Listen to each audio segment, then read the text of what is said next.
ન થતો. પ્રવચન નંબર 79, વિશ્વના સર્વ જીવોનું કલ્યાણ થાવ, મંગળ થાવ, એવી સુંદર ભાવનાથી આજના પ્રવચનની આપણે શરૂઆત કરીએ છીએ.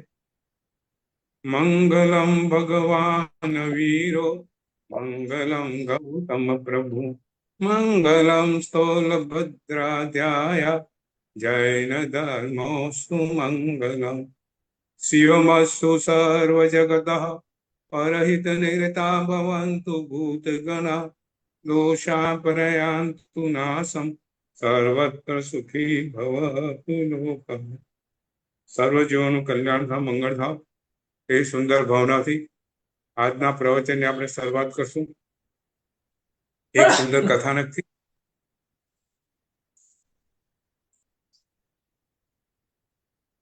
કથા એક સુંદર કથા છે.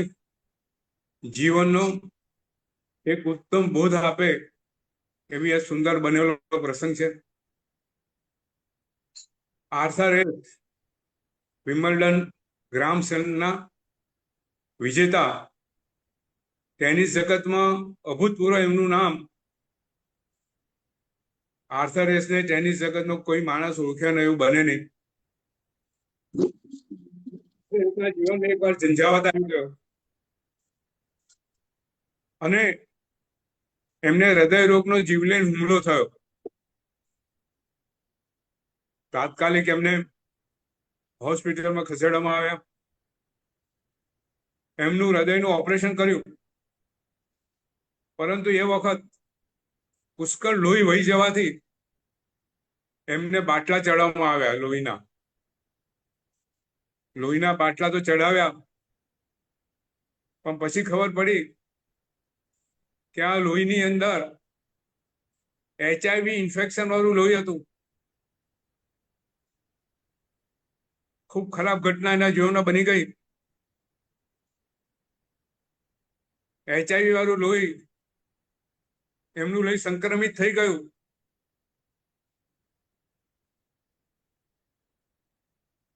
HIV વાળા માણસ જીવે નહીં. બસ આર્થર એશના જીવનમાં મૃત્યુ એની સામે આવી ગયું. ઇન્દિરાબેન, કથા સહેજ ચાલુ થઈ ગઈ છે, સહેજ નાનકડું રિપીટેશન કરી દઉં કે આર્થર એશ બહુ મોટા ટેનિસ જગતના ખેલાડી કે જેમને વિમ્બલ્ડનનું ગ્રાન્ડ સ્લેમ જીતેલું. એમના જીવનમાં એક ઝંઝાવાત આવી ગયો. એમને હાર્ટ એટેક આવ્યો, જીવલેણ હાર્ટ એટેકનો હુમલો હતો. એમને ઓપરેશન કરવામાં આવ્યું. ઓપરેશન કરી તે લોહી પુષ્કળ વહી ગયું. એમને લોહી ચડાવવામાં આવ્યું, પરંતુ કર્મની ગતિ કઈ અકળ હોય છે.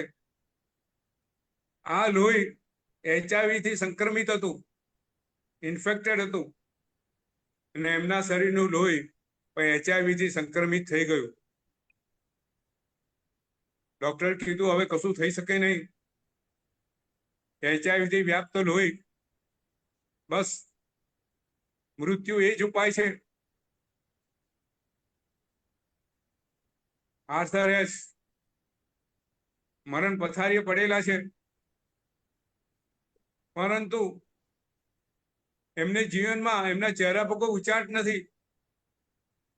એમને વસ્તુ સ્વીકારી લીધી કે જે બનવાનું હતું એ બની ગયું.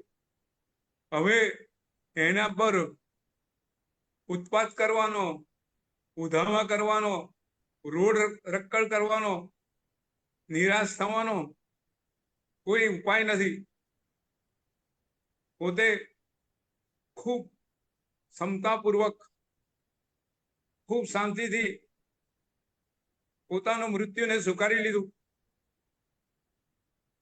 ઘણા પ્રશંસકો એમને મળવા આવે, અને એકવાર એક પ્રશંસક એમની પાસે આવ્યો. એને પ્રશંસકે પૂછ્યું એશને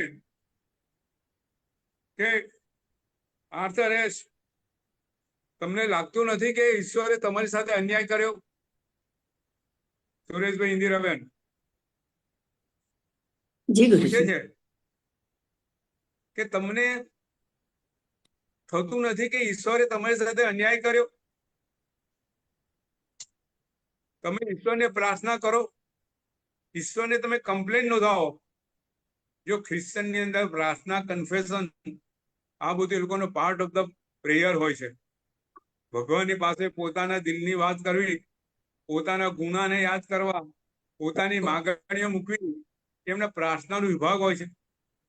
એટલે પ્રસંગ કીધું કે તમે ઈશ્વરને જઈને કમ્પ્લેન કરો કે ઈશ્વર, મેં તારું શું બગાડ્યું તું કે તે મને આવું દુઃખ આપ્યું? જો ત્યાં કર્મની એ લોકોને ખ્યાલ હોતો નથી, ઇન્દિરાબેન. જી તો આર્થર એસે પેલા પ્રશંસક સામે જોયું અને જુઓ આર્થર એસ નો જવાબ એક અદ્ભુત જવાબ છે. આપણા જીવનને ઉત્તમ બોધ આપે એવો જવાબ છે. આર્થર એસે પોતે પેલા પ્રશંસક સામે જોયું. નીતિન, કથા ચાલુ થઈ ગઈ છે.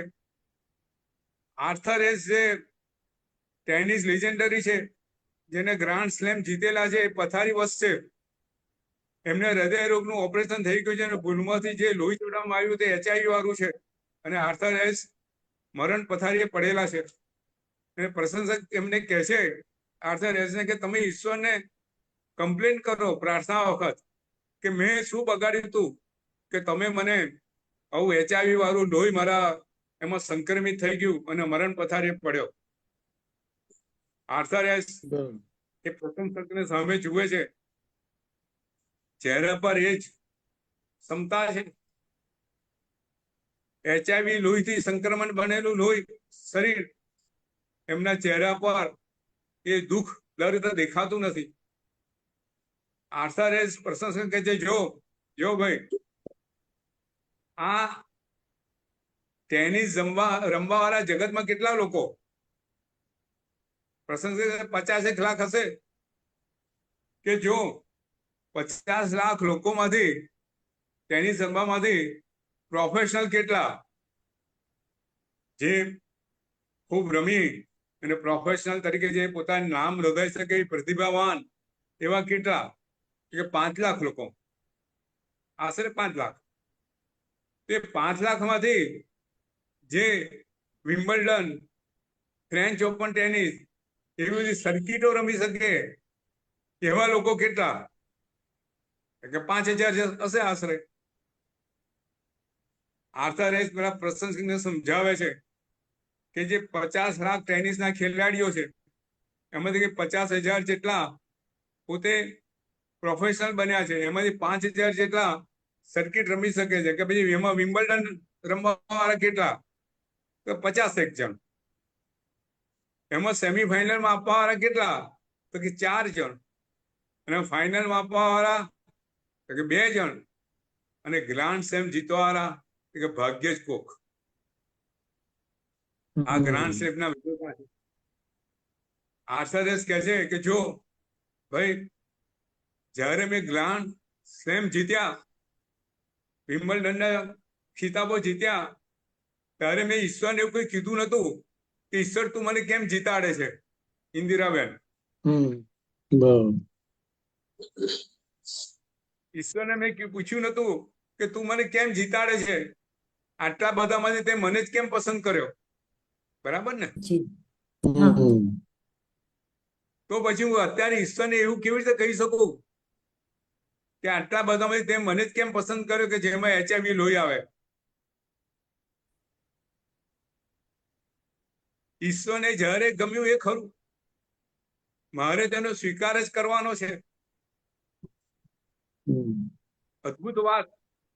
આર્થર એસ પોતે બનેલા પ્રસંગને ખૂબ સાહજિક રીતે, સહજ રીતે સ્વીકાર ભાવથી એને સ્વીકાર કરો અને એ સમાધિમાં એમનું મૃત્યુ થયું.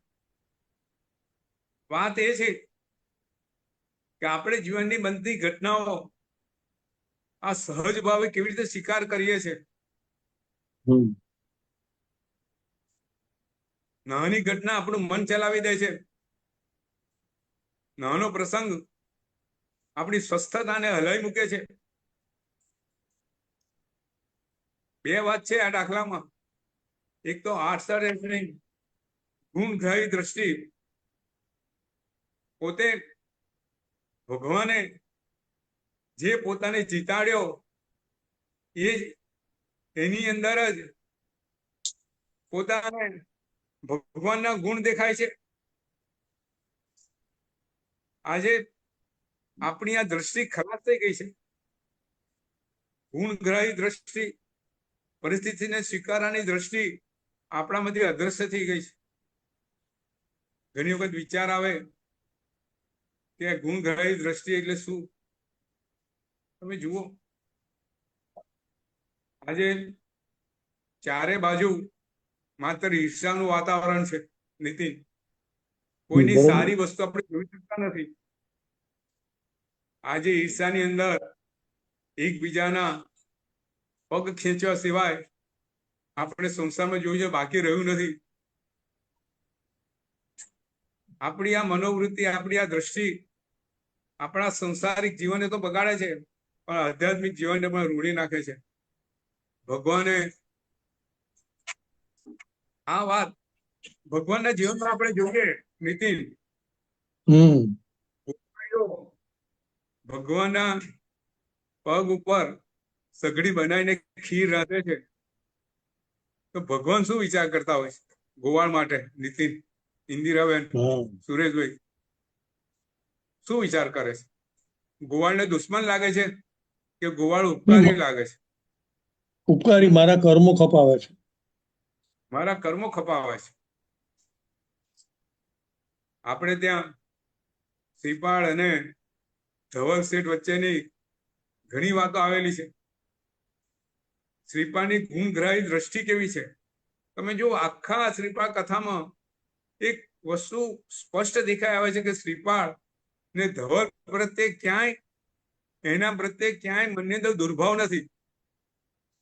એ તો ધવલને પોતાના ગુરુ માને છે, પોતે એવું સમજે છે, એના મનમાં એવું છે. નીતિન, ધવલે એમને મગર પાણીમાં ફેંક્યા. શ્રીપાળની દ્રષ્ટિમાં એ છે કે ધવલ છે તો મને આ વહાણમાં જવા મળ્યું, આટલા રાજ્યોમાં મને જવા મળ્યું, આટલી કુંવરીઓ સાથે મારા લગ્ન થયા કોને લીધે? કે ધવલ સાથે હતા એટલે. ધવલ એમને ફેંકી દીધા, ધવલ એમનું ખૂન કરવા ગયો, એ કોઈ વાત એમના મનમાં આવતી નથી. તો આ છે ગુણગ્રાહી દ્રષ્ટિ. આ દ્રષ્ટિ ખેડવાની જરૂર છે. સુંદર દાખલો, આ સુંદર પ્રસંગ આર્થારેસનું આપણા જીવનની અંદર બે દ્રષ્ટિ ખીલવવા આપે છે, સલાહ આપે છે. એક તો ગુણગ્રાહી અને સાક્ષી ભાવથી પરિસ્થિતિનો સ્વીકાર. આ બે વસ્તુ જો આપણા જીવનમાં આવી જાય તો આપણા આત્માનું કલ્યાણ થાય. આજે મોક્ષ માર્ગ, 9મું તત્વ, એના 9 દ્વાર, એની આજે આગળ આપણે વાત કરવાની છે. 9 દ્વાર એટલે વાત કરેલી ગઈ વખત. એક મહેલને જોવો છે તો મહેલના 9 દરવાજા છે. 9 એક એક દરવાજે જતા જઈએ તેમ તેમ મહેલ વિશે વધુ ને વધુ આપણને ખ્યાલ આવતો જાય. આપણે એ બી વાત કરેલી કે આપણે ત્યાં કોઈ બી વસ્તુને સમજવા માટે ભગવાને 4, એક તાળું ખોલવું હોય મકાનનું તો 4 કુંજી ભગવાને આપેલી છે. કઈ કઈ નીતિન? દ્રવ્ય, ક્ષેત્ર, કાળ અને ભાવ. બરાબર. કોઈ બી વસ્તુ સમજવી હોય તો ભાઈ આ દ્રવ્ય શું છે, એ ક્યાં આવેલું છે, ક્યારે હતું, ક્યારે નતું, એના ગુણ કયા છે, આ વસ્તુ આવી જાય એટલે વસ્તુ આખી ક્લિયર થઈ જાય. બરોબર છે. હવે મોક્ષ તત્વ દેખાતું નથી. મોક્ષ ક્યાં છે આપણે જોઈ શકતા નથી. મોક્ષ નરી આંખે દેખાતો નથી. તો મોક્ષ તત્વને સમજવા માટે 9 દ્વાર વાત કરી છે. તો સૌથી પહેલું આપણે જોઈ ગયા કયું? સત્પદ. એટલે મોક્ષ જે શબ્દ છે એ જ બતાવે છે કે મોક્ષ હાજર છે, મોક્ષ છે. નહીં તો એ શબ્દ આવ્યો ના હોત. વસ્તુ ના હોય તો શબ્દ ના હોય. જે વસ્તુ જ નથી એનું શબ્દ કેવી રીતે હોય? એનું નામ જ ના હોય. તો વસ્તુ છે એટલે એનું નામ છે, એનું નામ મોક્ષ છે. આ એક પહેલું તર્કની દ્રષ્ટિએ વાત કરી. પછી બીજી આપણે વાત કરી કે ભાઈ દ્રવ્ય કેટલા, બરાબર ને? બીજું શું છે? દ્રવ્ય. તો ગઈ વખતે આપણે વાત કરી દ્રવ્યની. તો મોક્ષમાં ગયેલા જીવો કેટલા, નીતિન? અનંત જીવો. અનંત જીવો. આપણે ગઈ વખત વાત કરેલી કે કાળ અનાદિ છે. અનાદિ કાળથી જીવો મોક્ષે જઈ રહ્યા છે. અને મોક્ષે ગયેલા જીવો બધા સિદ્ધ શિલા ઉપર બિરાજમાન છે. તો અત્યાર સુધી અનાદિ કાળથી જો જીવો મોક્ષે ગયા હોય તો કેટલા જીવો હોય? અનંત. અનંત જીવો હોય. અનંત. આપણે ત્યાં જો લખેલું છે કે જીવ જગન્યથી ઓછામાં ઓછો એક સમયે એક જીવ મોક્ષે જાય. નીતિન, એક સમય જીવ મોક્ષે જાય અને વધુ વધુ 6 મહિને તો એક જીવ મોક્ષે જાય. તો અત્યારે ભરત ક્ષેત્રમાં જ ના જાય તો મહાવિદ્ય ક્ષેત્રમાંથી દર 6 મહિને એક જીવ મોક્ષે જાય. હવે આવા 6 મહિના કેટલા? ધારો કે 6 મહિને જ બધા જીવ મોક્ષે ગયા હોય તો અત્યાર સુધીમાં આવા 6 મહિના વાળો કાળ કેટલો ગયો હોય, નીતિન? અનંતો કાળ. અનંત કાળ. તો 6 મહિને જીવી ગયો તો અનંતા સિદ્ધો જીવો મોક્ષે ગયેલા. આપણે કઈક બીજી વાત કરેલી કે જે જીવ મોક્ષે જાય એ કદી એ ફરીથી પાછો ના આવે, ફરીથી જન્મ ના લે. બરાબર છે નીતિન? ઇન્દિરાબેન, બરાબર? કારણ કે હવે એની પાસે દ્રવ્ય મન કે ભાવ મન નથી, એની પાસે શરીર નથી, એટલે એની પાસે કોઈ યોગ ક્રિયા છે નહીં. મન નથી, ભાવમાં નથી, એટલે એના કશાય નથી, મિથ્યાત્વ નથી. એટલે જીવ નવો કોઈ કર્મ બાંધતો નથી. તો જીવ જો નવો કર્મ ન બાંધે તો ફરીથી એને જન્મ મરણનું ચક્કર ના આવે. બરોબર? એટલે સિદ્ધે ગયેલા જીવો, મોક્ષે ગયેલા જીવો ફરીથી જન્મ લેતા નથી.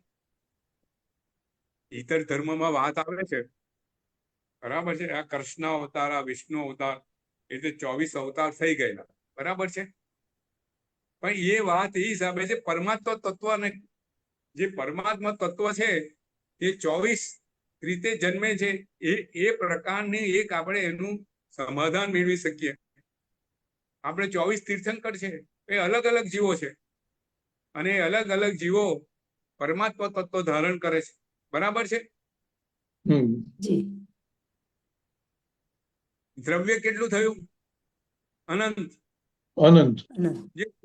જે સુંદર વાત છે, કદાચ તમે સાંભળેલું કે ન સાંભળેલું હોય, કે એક સમયે સૌથી ઓછામાં ઓછો એક જીવ મોક્ષે જાય ને વધુમાં વધુ કેટલા જીવ મોક્ષે જાય એક સમયે?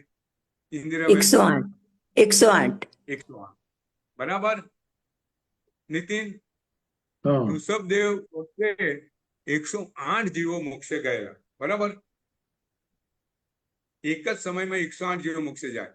તો આપણે ત્યાં છે ને, જીવ મોક્ષે જાય એના માટેની ભગવાને આપણને એક સંખ્યા બતાવેલી છે કે જીવો એક સમય મોક્ષે જાય, બીજે સમય મોક્ષે જાય, ત્રીજે સમય, એમ 8 સમય સુધી 32 આંકડા સુધીના જીવો મોક્ષે જાય.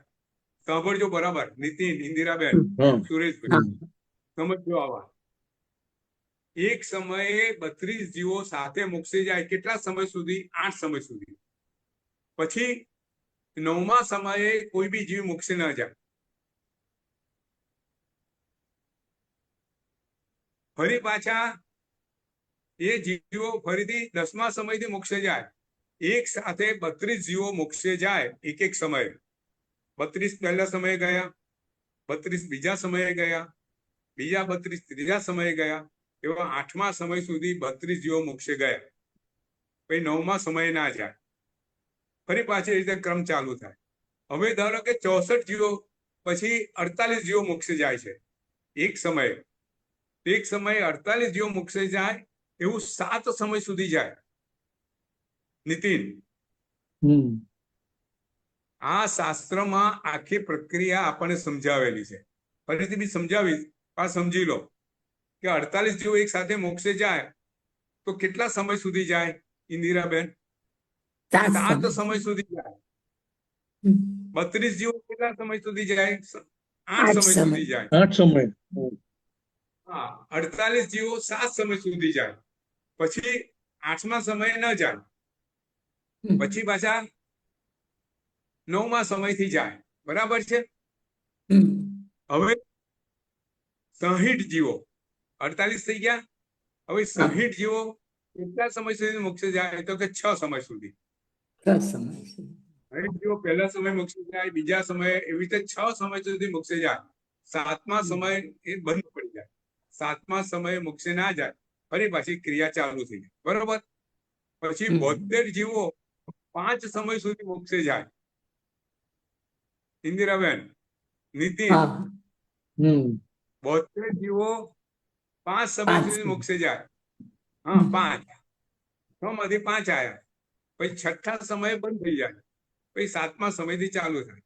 પછી 84 જીવો એક સાથે 84 જીવો મોક્ષે જાય તો કેટલા સમય સુધી જાય? 5 સમય સુધી જાય, 4 સમય સુધી જાય, અને 5મા સમયે બંધ થઈ જાય. પછી એવી રીતે 96 જીવો 3 સમય સુધી જાય. નીતિન, 3 સમયથી 96 જીવો મોક્ષે જાય, અને ચોથા સમયથી 96 જીવો કોઈ બી જીવ મોક્ષે ના જાય, અને ફરી પાછા 5મા સમયથી ચાલુ થાય. પછી ચોથા સમય ના જાય, 5મા સમયથી ચાલુ થાય. પછી 102 જીવ 2 સમય સુધી મોક્ષે જાય. એટલે 97 થી 102 જીવ હોય એ 2 સમય સુધી મોક્ષે જાય. પહેલા સમયે 102 ગયા, બીજા સમયે 102 ગયા, 97 થી 102. ત્રીજા સમયે કોઈ બી જીવ મોક્ષે ના જાય. બરાબર? હવે 108 જીવ એક સમયે મેક્સિમમ મોક્ષે જાય, તો બીજા સમયે કોઈ બી જીવ મોક્ષે ના જાય. બરાબર? આ મોક્ષે જવાની જીવોની પ્રક્રિયા છે. ખ્યાલ આવી ગયો નીતિન? 102 પછી કેટલા કીધું? 108. 108, હા. 108 જીવો એક સમયે મોક્ષે જાય, પછી બીજા સમયે કોઈ બી જીવ મોક્ષે ના જાય. પછી ત્રીજા સમયથી પછી જે જીવ મોક્ષે જવાનો આ પ્રક્રિયામાં ચાલુ રહે. બરાબર છે જી નીતિન? હા. ખ્યાલ આપણે ફરીથી હોય તો ફરીથી લઈશું. બીજા આ વસ્તુ સમજીએ, થોડી અઘરી સમજવાની છે. આ વસ્તુ આ રીતની આવે છે. બરાબર છે? તો એ પ્રકારે અનંતા જીવો મોક્ષે ગયેલા છે. બરાબર છે? પછી આપણે ક્ષેત્રની વાત કરી. ક્ષેત્ર ગઈ વખતે વાત કરેલી. સિદ્ધશિલા કેટલી પહોળી છે? 45 લાખ. લાખ યોજન. ગોળાકાર રકાબી જેવી છે. બરાબર? હવે અડીદીપ નો કેટલો ક્ષેત્રફળ છે નીતિન? 45 લાખ. 45 લાખ યોજન. એટલે અડીદીપમાંથી કોઈ બી મનુષ્ય, કોઈ બી કેવળજ્ઞાની મોક્ષે જાય એ સીધો ને સીધો સિદ્ધશિલા પર જાય. બરાબર છે? પોતાના 2/3 આપણે શૈલેષી કિરણ ક્રિયામાં આપણે એ વસ્તુ જાણી ગયા છે કે જીવ જ્યારે મોક્ષે જવાનો હોય ત્યારે પોતાના સૂક્ષ્મ યોગોને બંધ કરી દે છે. પોતાના આત્માના પ્રદેશો, પોતાના શરીરમાં જે પોલાણ છે ભરી દે છે, અને 2/3 ભાગનો આત્મ પ્રદેશ થઈ જાય છે. બરાબર છે? બરાબર? હવે 2/3 વાળો આત્મ પ્રદેશ એના શરીરમાંથી નીકળે છે એ જ આકારમાં. ધારો કે સૂતો હોય તો સૂતાના આકારમાં, બેઠા હોય તો બેઠાના આકારમાં, ઊભા હોય તો ઊભાના આકારમાં. 2/3 એ જ આકારમાં એ આત્મ પ્રદેશ નીકળે છે, આત્મા પ્રદેશો. અને એ જીવ સીધો ને સીધો સિદ્ધશિલા પર જાય છે. બરાબર? જી.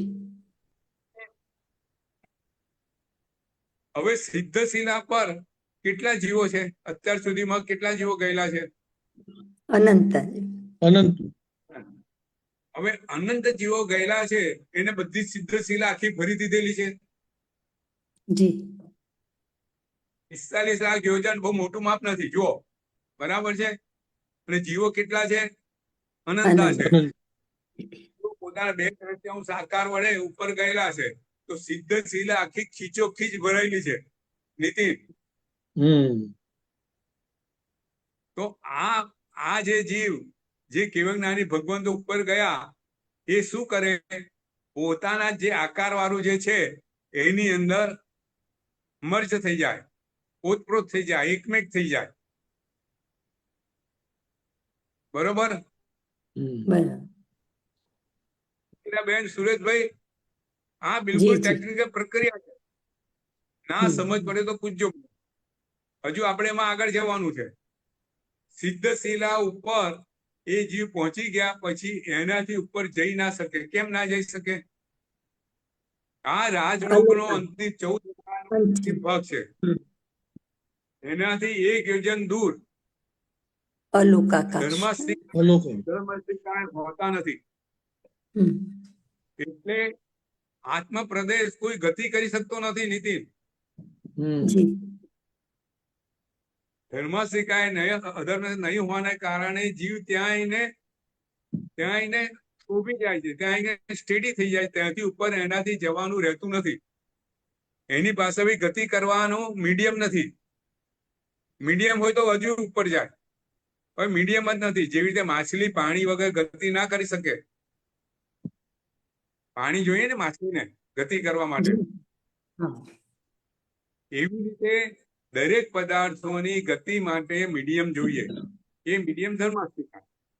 આજે સાયન્સે પણ સ્વીકાર્યું છે કે કોઈ બી વસ્તુ ગતિનું જે મીડિયમ ના હોય એ વગર મુવમેન્ટ ના કરી શકે. સ્થિરતા અને મુવમેન્ટ બંને માટે મીડિયમ જોઈએ. આ સાયન્ટિફિક છે. એટલે ધર્મ શિખાય, અધર્મ શિખાય, ગતિ અને સ્થિતિ બંને આપે છે. એટલે સિદ્ધ શિલા પર આવી ગયેલો જીવ ત્યાં રોકાઈ જાય છે. ત્યાં ખીચોખીચ અનંત સિદ્ધો ત્યાં છે, તો પોતાના આકારની અંદર એ ઓતપ્રોત થઈ જાય છે. નીતિન, બરોબર? બરોબર. હવે આપણે જરા સહેજ આગળ વધુ સમજીએ. ઇન્દિરાબેન, ના સમજ પડે પૂછજો. બહુ સિમ્પલ છે. જો મેક્સિમમ આપણે શરીરની જે અવગણના લઈએ તો સૌથી વધારે ઋષભદેવ ભગવાનનું કેટલું શરીર હતું? 500 ધનુષ. 500. બરાબર, 500 ધનુષ. બરાબર. હવે એક ધનુષ એટલે 3 હાથ. ધનુષ એટલે 3 હાથ. બરાબર. આ માપ યાદ રાખજો. હવે 500 ધનુષ્ય છે, એનો 2/3 ભાગ કેટલો થાય? 333. 333.33 ના 333.33. બરાબર. 33 થી ચાલ્યા કરે. નીતિન, બરાબર ને? બરોબર. બરાબર. તો 333.33 એનો 1/3 ભાગ કરો એટલે 1 હાથ. એટલે 333 ધનુષ વત્તા 1 હાથ જેટલી અવગણના. જે 500 ધનુષ્ય વાળું જેનું શરીર છે એટલું એનું અવગણના, એટલું ક્ષેત્ર લઈને ઉપર જાય. બરોબર. અને જગન્યમાં કેટલા શરીરના માપ વાળા મોક્ષે જઈ શકે? તો કે 2 હાથ વાળા. ભગવાન મહાવીર સ્વામીનું શરીરનું માપ કેટલું હતું? 7 હાથ. 7 હાથ. 7 કે 2 હાથ? 7 હાથ. 7 હાથ પ્રભુ. મહાવીરનું 7 હાથ. મહાવીરનું 7 હાથ. 1.3 ભાગ તેનો. 7 હાથ કાયાનો 1.3 ભાગ જાય. એમ 1/3 ભાગ જાય. 2/3. 2/3.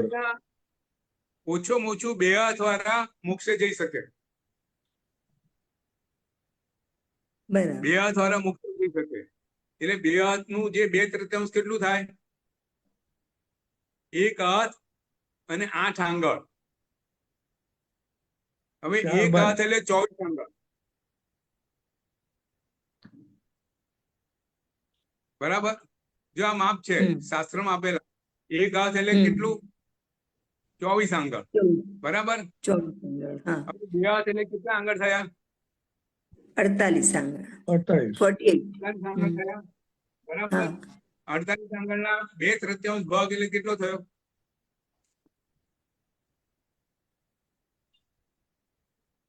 32 32 32 થયા. 32 એટલે 1 હાથના 24 આંગળ, 24 + 8 એટલે 1 હાથ + 8 આંગળ. બરાબર? બરાબર. હા, 1 હાથને 8 આંગળ વાળી અવગણ વાળો આત્મ પ્રદેશ મોક્ષમાં જાય. એટલે વધુમાં વધુ શરીર વાળો કેટલો આત્મ પ્રદેશ હોય? 333 ધનુષ્ય વત્તા 1 હાથ, અને ઓછામાં ઓછું 1 હાથ ને 8 આંગળ. એવી અવગણ વાળા જીવો મોક્ષે જાય. બરાબર? આપણે શેની વાત કરતા હતા? ક્ષેત્રની. તો એ જીવો મોક્ષે ગયા એનું પોતાની અવગણના, એટલે એને કેટલું ક્ષેત્રફળ, કેટલો એરિયા અથવા તો કેટલું માપ કવર કરે છે? તો સૌથી વધુમાં વધુ કેટલું? 333 ધનુષ્ય, 1 હાથ, અને ઓછામાં ઓછું કેટલું? 1 હાથ અને 8 આંગળ. બરોબર? નીતિન, ઇન્દિરાબેન, સુરેશભાઈ, જી જી. નીતિન, હા, હા. 500 ધનુષ્યનો 333 1 હાથ, અને 2 હાથનું 1 હાથ ને 8 આંગળ. આટલી અવગણના થઈ. આપણે અવગણના કહે છે એટલે ક્ષેત્રફળ. કેટલો વિસ્તાર કવર કરે છે સિદ્ધના જીવો ઉપર જઈને. બરાબર છે? એકબીજા સાથે મળી જાય છે પણ કેટલો એરિયા કવર કરે છે. હવે એનાથી આગળ ત્રીજું દ્વાર આવે છે સ્પર્શના. જી. બરાબર? સ્પર્શના એટલે ધારો કે આપણે સમજીએ કે ભારત દેશ છે, તો ભારત દેશ નું ક્ષેત્રફળ આપણને ખબર છે કે ભાઈ જે હિમાલયથી નીચે એનું જે ક્ષેત્રફળ હોય તે ભાઈ ક્યાં ક્યાં સ્પર્શ કરે છે? તો ઉત્તરમાં કોની સાથે સ્પર્શ કરે છે? હિમાલય સાથે. પૂર્વમાં બંગાળ દેશ સાથે, પશ્ચિમમાં પાકિસ્તાન સાથે, નીચે પશ્ચિમમાં અરબી સમુદ્ર, નીચે હિન્દ મહાસાગર. બરાબર ને? આ બધું શું થયું? ભારત દેશની સ્પર્શના થઈ કે ના થઈ? નીતિન, બરોબર? એટલે એને જે દેશે જે આકાર છે એની આગળ પાછળ જે એને સ્પર્શ કરે સ્પર્શના કહેવાય. બરાબર? હવે સિદ્ધના જીવો ઉપર જાય છે, પોતાનું ક્ષેત્રફળ પ્રમાણે એમને આકાર તો લઈ લીધો. હવે ક્યાં ક્યાં સ્પર્શના કરે છે? તો કે ચારે બાજુ સ્પર્શના કરે છે, એક એક આકાશ પ્રદેશ સાથે સ્પર્શના કરે. એક પ્રદેશ કેટલો હોય? 1 આકાશ. બરાબર ને? એક યુનિટ જેટલું આકાશ પ્રદેશ સાથે સ્પર્શ કરે. બરાબર ને? આ ખ્યાલ આવે છે ને? આકાશ પ્રદેશોનો બનેલો છે. બરાબર? આકાશ નું નાનામાં નાનું યુનિટ 1 સેન્ટીમીટર, એનું નાનું યુનિટ, એમ કરતા કરતા કરતા આપણે ત્યાં યુનિટ મેઝરમેન્ટ ફંડામેન્ટલ સાયન્સમાં બી એક પ્રદેશ લખેલો છે, 1 યુનિટ. સૌથી નાનામાં નાનો જેનો અવિભાજ્ય, નાનામાં નાનો જેનો અવિભાજ્ય, જેનો ફરીથી ભાગ ન પડી શકે એટલો પ્રદેશ એ આકાશ પ્રદેશ, એક આકાશ પ્રદેશ કહેવાય. એ આકાશ પ્રદેશ સાથે આ સિદ્ધના જીવો સ્પર્શ કરે છે ચારે બાજુ. બરાબર? આ સ્પર્શના થઈ. હવે શાસ્ત્ર અહીંયા શું કહે છે નીતિન? આ સમજીએ. ઇન્દિરાબેન, એ જ અઘરું છે, આપણે સમજવાનું છે. હવે એ આકાશ પ્રદેશની અંદર અનંત અનંત ધર્મસ્થિકાય, અધર્મસ્થિકાય રહેલા છે, પૂતગલસ્થિકાય રહેલા છે, અનંત અનંત. આ બધા સિદ્ધના જીવોને ચારે બાજુ છે. શું છે? ધર્મસ્થિકાય, અધર્મ, પૂતગલસ્થિકાય, નિગોદના જીવો બધું એને સ્પર્શ કરેલું છે. કાર્બન વર્ગણાઓ ચારે બાજુ સ્પર્શ કરેલી છે. જો બહુ ટેકનિકલ વસ્તુ છે નીતિન.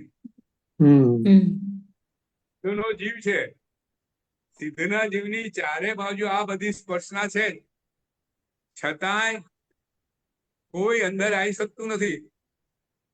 કાર્બન વર્ગના એની સાથે એને એને એની સાથે સ્પર્શ કરેલું છે પણ અંદર પ્રવેશ કરી શકતી નથી. કેમ? કારણ કે આ જીવ એની શુદ્ધ અવસ્થા છે, નિર્મળ અવસ્થા છે. હવે એનામાં કોઈ કસાય, કોઈ અધ્યવસાય, કોઈ યોગ નથી કે જેથી કર્મને ખેંચી લાવે અંદર. બરોબર? નીતિન, ઇન્દિરાબેન, સુરેશભાઈ, ખ્યાલ આવ્યો? બરોબર. બરાબર? સ્પર્શના ખ્યાલ આવી ગયો? બહુ બહુ સુંદર વાતો છે મોક્ષની. બહુ ડિટેલિંગમાં આપણે જઈએ છીએ, બહુ શાંતિથી સમજવાનો પ્રયત્ન કરીએ છીએ. પણ આ વસ્તુ બરાબર ઇન્દિરાબેન બરાબર ખ્યાલ આવી ગયો ને ઇન્દિરાબેન? જી જી હા.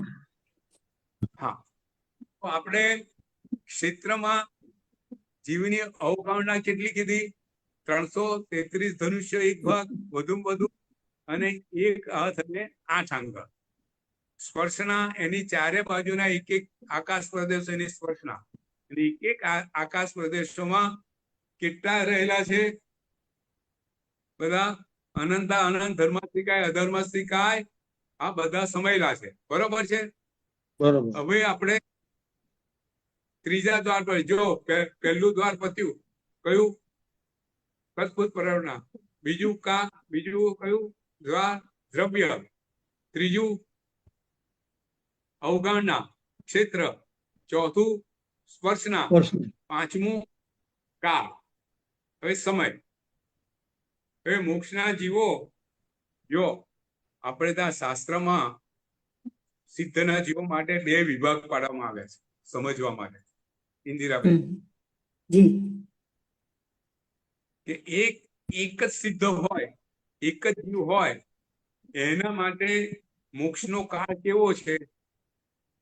તો કે એ જીવ નિર્ગોધમાંથી આવ્યો, સંસારમાં ભ્રમણ કરતો કરતો પોતે પોતાના બધા કર્મોના નાશ કર્યા, કર્મોનો ક્ષય કર્યો, અને કર્મોનો ક્ષય કરી અને મોક્ષે ગયો. એટલે મોક્ષે ગયો એટલે એના માટે મોક્ષની શરૂઆત થઈ. બરાબર?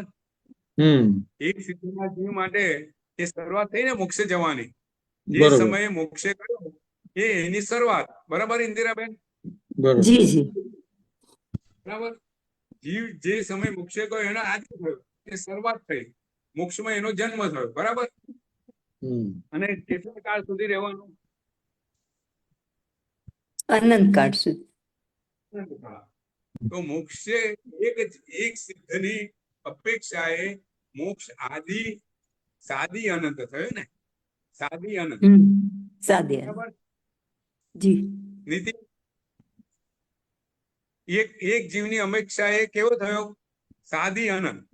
સુરેશભાઈ, પણ મોક્ષ નહીં. મોક્ષ ક્યારથી છે ઇન્દિરાબેન? અનંત કાળ. એટલે બધા જીવોની અપેક્ષાએ મોક્ષ કેવો છે? અનાદિ અનંત. બરાબર? બરાબર? ખ્યાલ આવી ગયો? તો કાળમાં શું છે? મોક્ષ સાદી અનંત અને અનાદિ અનંત. બરાબર? હવે આગળ અંતરદ્વાર. હવે બીજી વાત આવે છે અહીંયા નીતિન. કાળ તો સમજી ગયા. હવે આગળ છઠ્ઠું દ્વાર.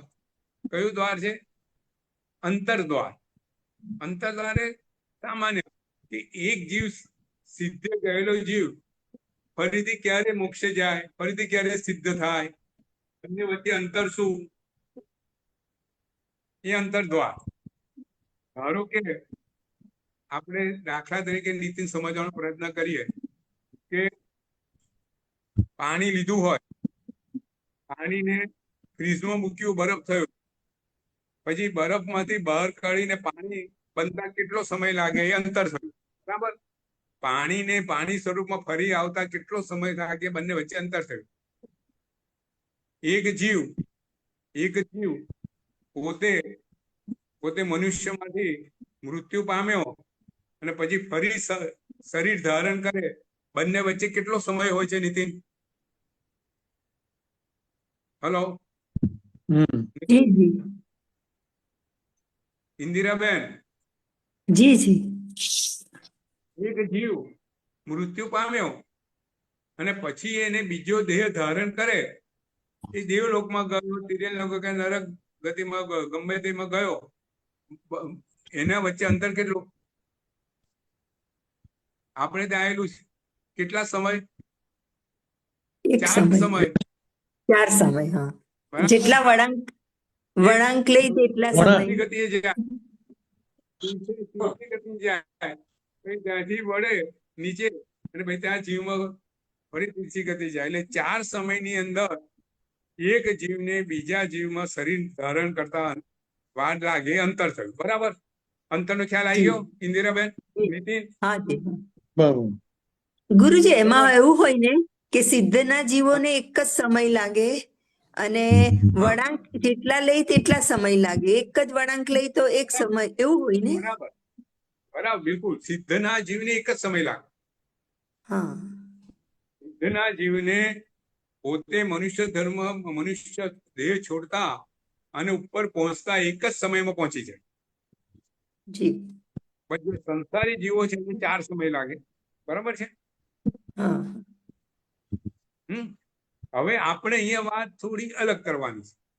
આપણે વાત એ કરીએ છીએ કે એક સિદ્ધનો જીવ ફરી સિદ્ધ થતા કેટલો સમય લાગે, એ પ્રશ્ન છે.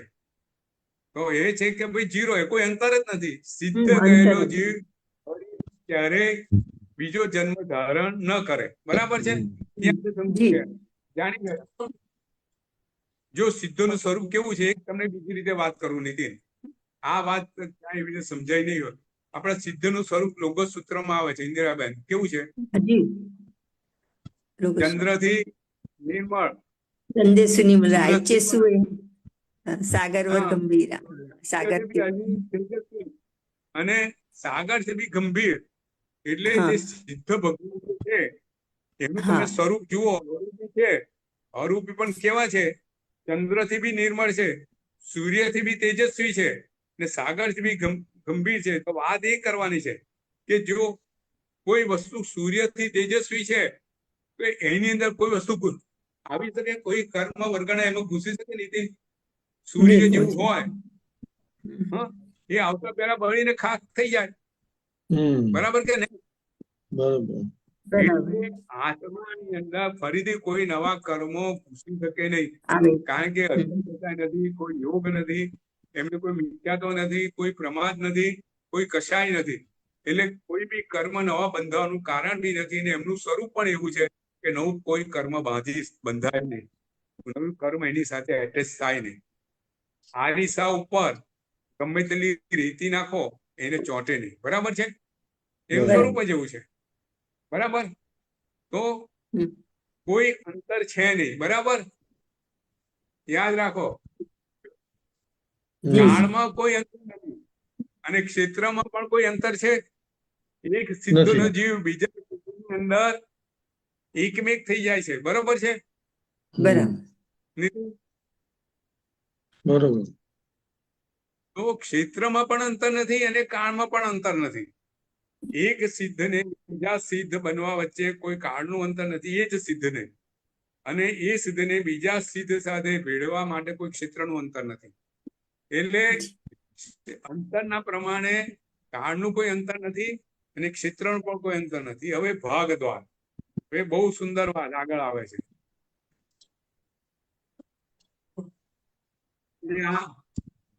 આટલું તો આજે પતાવી દઈશું, ભાગ દ્વાર પતાવી દઈશું.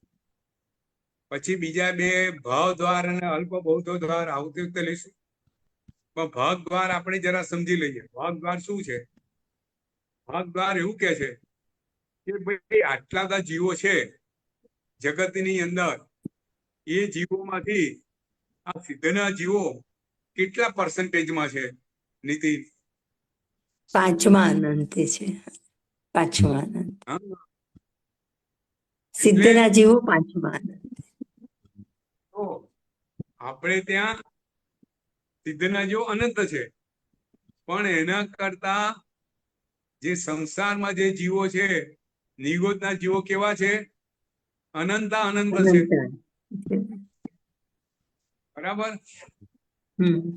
એટલે કે જો અનાદિકાળથી જે આપણી સામે પ્રશ્ન છે નીતિન, હમ લોકો પ્રશ્ન કરે છે આપણા અનાદિકાળનો જે થિયરી છે એની સામે કે ભાઈ અનાદિકાળથી જીવ બધા મોક્ષે ગયા, બરાબર? અનંતા જીવો અનાદિકાળથી મોક્ષે ગયા ગયા ગયા ગયા ગયા ગયા. તો એ કરતા કરતા જીવો આ સંસારમાંથી ધીરે ધીરે ઓછા તો થતા જાય ને નીતિન, હા ઇન્દિરાબેન? હા? જી જી થાય ને? થાય થાય. અનાદિકાળથી આ સંસાર ચાલે છે. એક વખત એવો આવે કે આ સંસારમાં કોઈ જીવ રહે જ નહીં. ટેકનિકલી એવું બને ને? બને કે ના બને? ના ના બને. બને ના બને. અનાદિકાળથી જીવો મોક્ષે જતા જાય જતા જાય જતા જાય જતા જાય તો ધીરે ધીરે જીવોની સંખ્યા ઓછી થતી જાય સંસારમાંથી. અને એક વખત એવો આવે કે બધા જીવો મોક્ષે જતા રહે અભવ્ય સિવાય, અને એકલા સંસારમાં અભવ્ય જીવો રહે. એવું બને? ના બને. કેમ ના બને? કારણ કે અસંખ્ય અસંખ્ય જીવો છે. એ અનંતું આ તો મોટું છે. તમે અનંતા છો. અનંતું નીતિન. મોટું છે. નિગોદના જીવોનું અનંતું બહુ મોટું છે. હવે આપણે આ વાત કરીએ, બરાબર છે? બહુ બહુ સુંદર, ઇન્દિરાબેને બહુ સરસ વાત કરી કે ક્યારે બી પૂછો એક કેટલા આખા જગતમાં નિગોદ કેટલી, નિગોદના ગોળા કેટલા? અનંત અસંખ્ય, બરાબર? હવે એક નિગોદની અંદર કેટલા જીવો? એક ગોળામાં અસંખ્ય નિગોદ. અનંતા અનંત. અસંખ્ય નિગોદના ગોળા, અને એક ગોળાની અંદર અનંત અનંત જીવો રહેલા છે. અને આપણે ના દાખલો કેવલી ભગવાનને કોઈ બી કાળે, અનંત કાળ પછી બી કોઈ પ્રશ્ન પૂછે કેવલી ભગવાનને કે ભાઈ અત્યારે નિગોદમાંથી કેટલા જીવો મોક્ષે ગયા, ત્યારે કેવલી ભગવાન શું કે નિગોદના અનંતામાંથી એક જીવ હજુ અનંતા અનંત જીવો બાકી છે. નીતિન, ખ્યાલ આવ્યો? જી જી. કોઈ બી કાળે હજુ એક નિગોદના ગોળામાંથી અનંત અનંત જીવોનું કામ હજુ પત્યું નથી, બરાબર? હવે આ તો કેવનાની ભગવાન પોતાની દ્રષ્ટિમાં જોઈને વાત કરી છે. આપણે નિગોદ જોઈ શકતા નથી, એના અનંત અનંત જીવો જોઈ શકતા નથી, બરાબર? નીતિન, બરાબર. બરાબર? તો આ આવતે બી આને ફરીથી લઈશું, એક વખત એના વસ્તુ સમજવાનો પ્રયત્ન કરશું. આપણે સંખ્યાની વાત કરી, આજે જરા પ્રવચનમાં થોડું ડિટેલિંગ આપણે બધું લીધું છે. હવે કઈ પ્રશ્ન હોય તો પૂછો, નહીં તો 8 વાગી ગયા છે. અહીંયા આપણે સમાપ્તિ કરીએ છીએ. ઇન્દિરાબેન, નીતિનભાઈ, સુરેશભાઈ, ના નેક્સ્ટ ટાઈમ જોઈ લઈશું. બરાબર છે. નેક્સ્ટ ટાઈમ ફરીથી લઈશું. આ જરા પ્રકરણ થોડું સમજવું ટેકનિકલી થોડું અઘરું છે, પણ ફરી તેને સમજવાનો પ્રયત્ન કરીશું આવતી વખત, અને ફરી આગળ વધશું, બરાબર છે? બરાબર. ઇન્દિરાબેન, ફરીથી જરા પેજ વાંચીને આવજો આ બધું, તો આપણે એને વધારે ક્લેરિટી આપી શકીશું, બરાબર છે? હા ઓકે. નીતિન, જી જી. ચાલો નવકાર મંત્ર વળી છૂટા પડીએ. નમો હરિહંતાણમ, નમો સિદ્ધાણમ, નમો આયરાણમ, નમો વજ્જાયામ, નમો લોયસો બસમો, નમો મેસો પંચનમ કારો સમ પાપનાથનો, મંગલાંચ સબ્બૈ સિંહ પરમમ હોય મંગલમ, પરમમ મંગલમ જેના વિજય કે મુલા તે સહી મનુજય કરે. સર્વને પ્રણામ. પ્રણામ પ્રણામ બધાને. પ્રણામ ગુરુજી. સર્વને પ્રણામ પ્રણામ. બધાને પ્રણામ. હેપી ન્યુ યર બધાને.